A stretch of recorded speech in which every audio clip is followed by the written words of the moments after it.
Marmara bölgesinin incisi, güzel memleketimiz Avşa Adası'nı bu yıl kampa açıyoruz.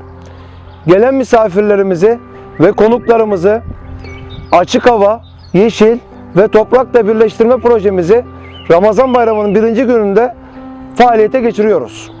Avşa Adası'nın yeni yüzü Camping Avşa 2021 memleketimize hayırlı uğurlu olsun diyorum. Teşekkür ederim.